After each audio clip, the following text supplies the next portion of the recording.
Imaginons que je suis community manager pour une entreprise, à partir de quand je peux commencer à lui proposer la publicité? Alors, je pense que dès le début, tu peux. Et est-ce que le fait de faire de la pub, ça baisse la visibilité de tes publications? Est-ce que c'est un mythe ou c'est une réalité ça? Moi, je pense que c'est un mythe un peu. Et est-ce que c'est pertinent de faire de la publicité même si t'as pas de site internet?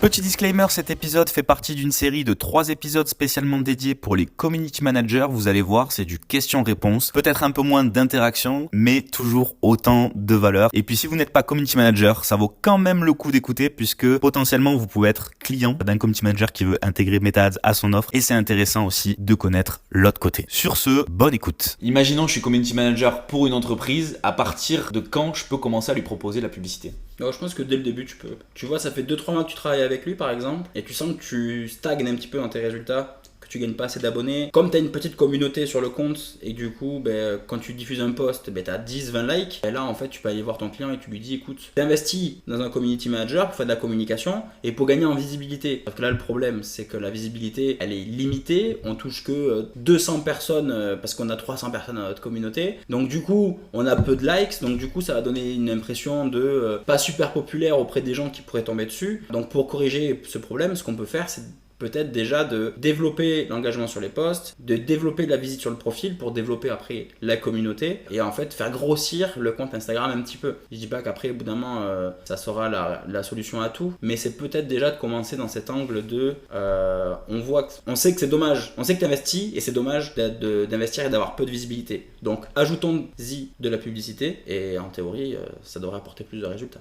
Alors c'est vrai qu'on peut penser que c'est compliqué avec le business manager, etc. Mais est-ce que réellement la publicité, c'est si fastidieux que ça? Ça prend du temps. Alors on va pas mentir, c'est vrai que ça prend du temps. Parce qu'il faut déjà intégrer tout le panel d'outils entre les audiences, le pixel, le business, le gestionnaire de pub. Tout ça, c'est des gros morceaux. Mais une fois qu'on les a acquis, depuis que j'ai commencé la pub en 2017, les outils n'ont pas changé. Que ce soit le menu d'audience, le menu pixel, le gestionnaire de publicité. Tout ça, ça n'a pas changé. Ok, on passe par une phase où il faut intégrer les logiciels, il faut savoir comment ça fonctionne. Et ça, c'est un peu fastidieux du coup parce qu'on part de zéro et c'est normal. Par contre, après, c'est pas plus compliqué que faire du SEM. C'est on réfléchit à des thématiques, on les met en place. On a déjà une idée de comment les stratégies elles fonctionnent, donc on a juste à récupérer ces stratégies là et tout ça en fait c'est juste analyser et optimiser et après recommencer quoi. Donc ce qui prend du temps et ce qui est fastidieux, c'est effectivement toute cette période de on va tester, on va analyser et on va de nouveau itérer quelque chose pour après encore une fois analyser et optimiser. Ça c'est plus compliqué et après sinon c'est pas si compliqué que ça, c'est juste que ça prend du temps. Est-ce que tu as une petite astuce lors d'un rendez-vous avec un client pour lui faire ce déclic de se dire ah tiens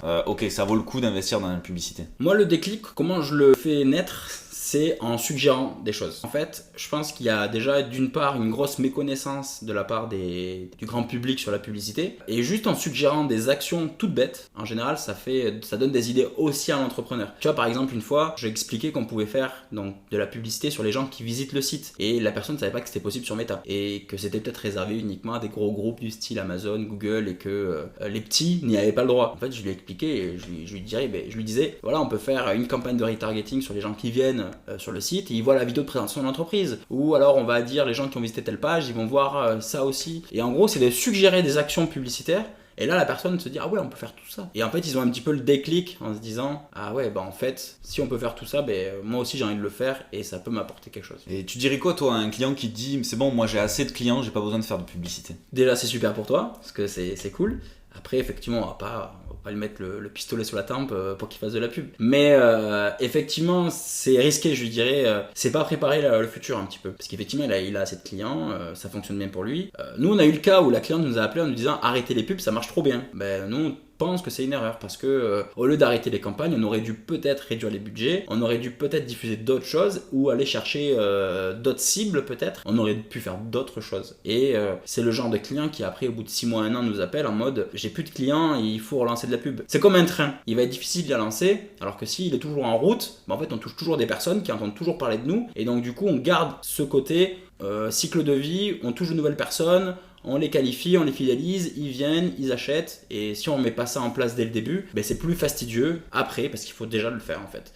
Il faut lancer la machine, et la machine c'est ça qui est le plus long à faire. Donc si vous avez déjà ce qu'il vous faut en tant que client, tant mieux. Par contre, réfléchissez à l'après, prévoyez l'après. Et est-ce que le fait de faire de la pub, ça baisse la visibilité de tes publications? Est-ce que c'est un mythe ou c'est une réalité ça? Moi je pense que c'est un mythe un peu.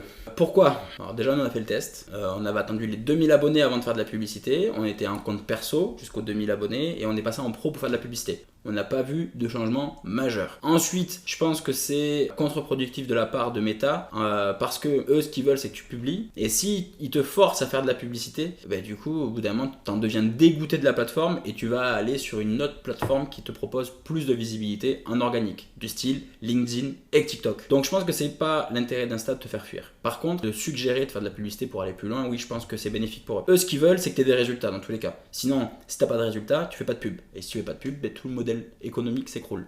Donc effectivement, Meta, ils veulent se faire de l'argent, mais ils ont quand même intérêt que toi aussi tu t'en fasses. Parce que si toi tu t'en fais pas, tu feras pas de pub derrière. Et si tu fais pas de pub, ils sont perdants. Donc pour moi, c'est un mythe.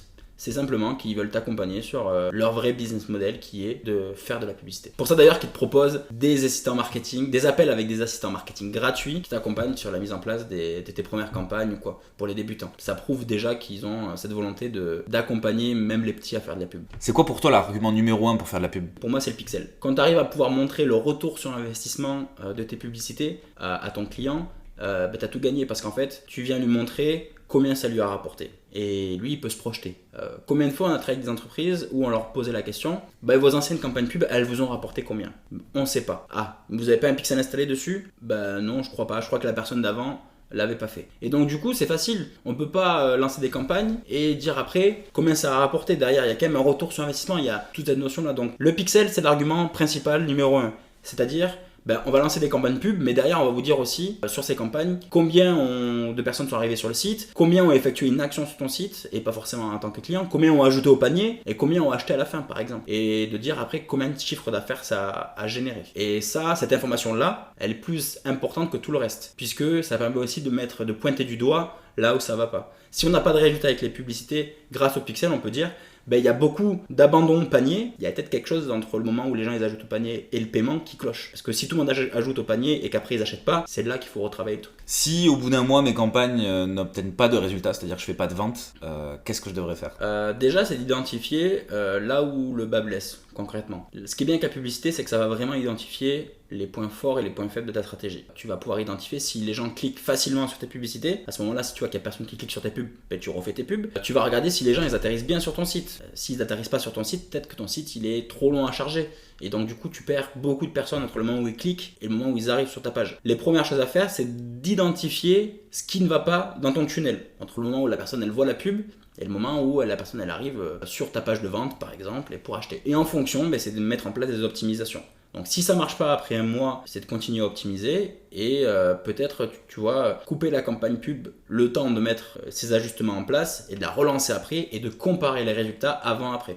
Alors effectivement, ça demande du temps et du budget pub, mais c'est une information qui est nécessaire et cruciale puisque si tu n'as pas l'information, tu peux pas te corriger et t'optimiser dans ton business. Et est-ce que c'est pertinent de faire de la publicité même si tu n'as pas de site internet ? Ouais, bien sûr, parce que nous, par exemple, avec Social Quarter, on n'avait pas de site internet pendant 2 ans. Et on a fait de la publicité et on redirigeait sur notre compte Instagram. Alors, il y avait plein de gens qui avaient les yeux écarquillés quand on leur disait qu'on n'avait pas de site et qu'on faisait tout depuis Instagram. Et d'ailleurs, heureusement qu'on a fini par migrer sur un site parce qu'on serait foutu sinon. Mais en gros, t'as pas besoin d'avoir de site internet. Il te faut un bon réseau social, un bon compte, faire de la publicité dessus. Tu peux développer ton compte. Tu peux faire du retargeting, tu peux trouver de nouveaux clients. C'est tout simple à dire, mais tu peux juste trouver des clients en allant leur parler. Donc tu fais venir de nouveaux abonnés sur ton compte, tu vas engager la discussion avec eux et ça te fait potentiellement de nouveaux clients. Et après, dès que tu as ton site, tu adaptes tes actions.